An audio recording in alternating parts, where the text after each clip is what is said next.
गरीब साध साध सब नेक हैं, आप अपनी ठोरे, जो सतलोक ले जाएंगे वो साधु कोई और।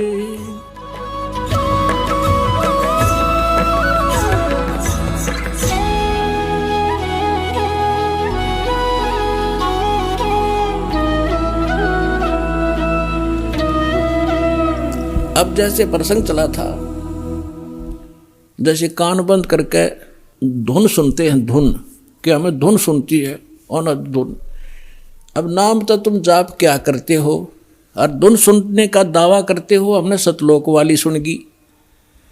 अब धुन क्या चीज है और मंत्र क्या चीज है। जैसे एक ढोल होता, ढोलक, ढोलक के बजाने का एक विशेष डंडा सा होते हैं, छोटे छोटे डंड की ही, और उनको ही लगाने से बजाने से उसकी वो वही आवाज़ निकलती है जो ढोल की होनी चाहिए।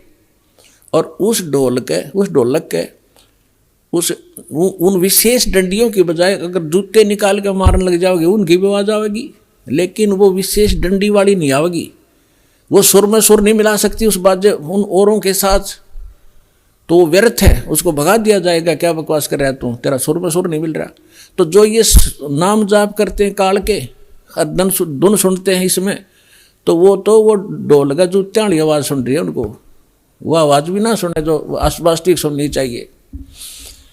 तो इस सत्य नाम के जाप से जो आपको यहाँ धुन सुनेगी, लेकिन इस धुन को सुनकर हम करेंगे क्या? हमने तो वहाँ जाना जहाँ से धुन आ रही है, ये धुन न चाटेंगे हम, कोई बात है?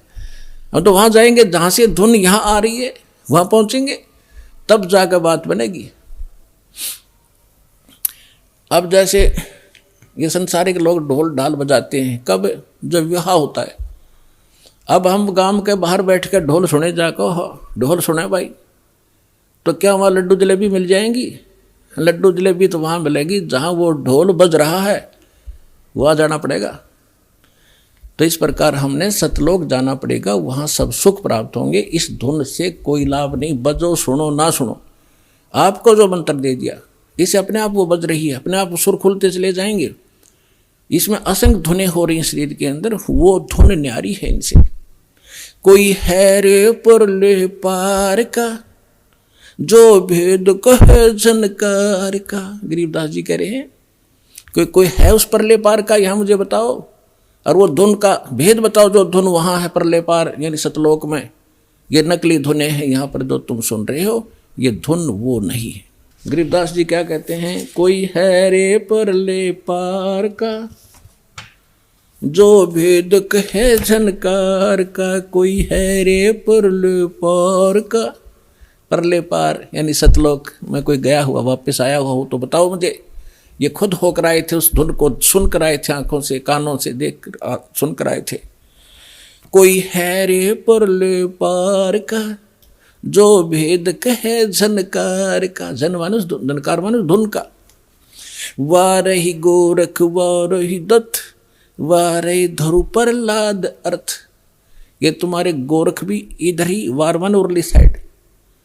वारही गोरख वारही दत्त, दत्त मान दत्तात्रेय जी, और ध्रुव और प्रहलाद ये सभी इधर ही हैं, काल के ही जाल में हैं। वारही गोरख वारही दत्त, वारही ध्रुव प्रहलाद अर्थ। वारही सुखदेव वारही व्यास, वारही पाराशर प्रकाश। वारही दुर्वासा दरवेश, वारही नारद सारद शेष। वारही भर्तरी गोपी चंद, वारही सनक सनंदन बंद। वारही ब्रह्मा वारही इंद्र, वारही संस कला गोविंद। वारही शिव शंकर जो संभ, वारही धर्मराय आरंभ। वारही धर्मराय धर धीर, परम धाम पहुँचे हे कबीर। रग यजुषाम अथर वेद, परम धाम नीलय हा भेद। अलल पंख अगाध भेव, जैसे कुंजी सुरती सेव। वार पार थे हाना था, गरीबदास निर्गुण निगाह।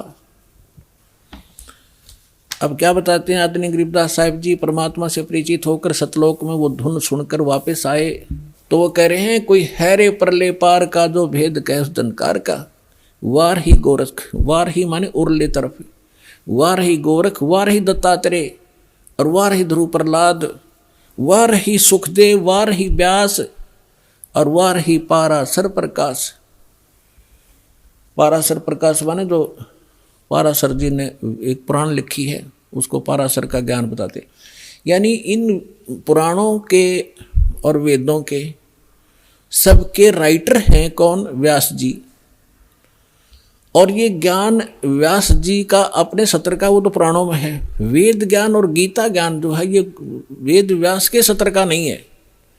वेद व्यास जी के अंदर एक ऐसी एक गुण दृष्टि दे दी जाती है, दिव्य दृष्टि, जो भी हम वचन शब्द बोलते हैं ये कभी नाश नहीं होता, ये ब्रह्मांड में घूमता रहता है, पूरे के पूरे सेंटेंस घूमते रहते हैं।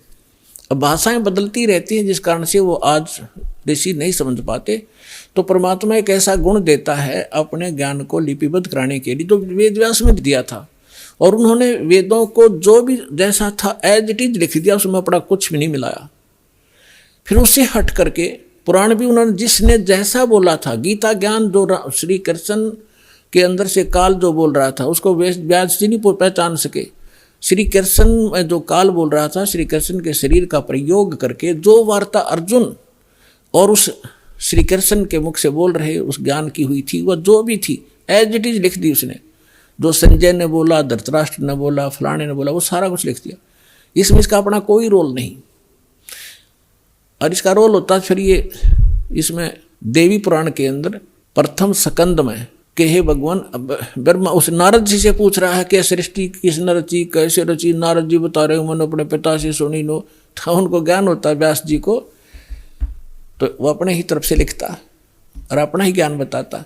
तो यहाँ कहने का भाव ये है कि ये चारों वेद जो हैं ये इनके अंदर परमात्मा परम धाम का पाने का ज्ञान नहीं है, उस परमात्मा की महिमा अवश्य लिखी है।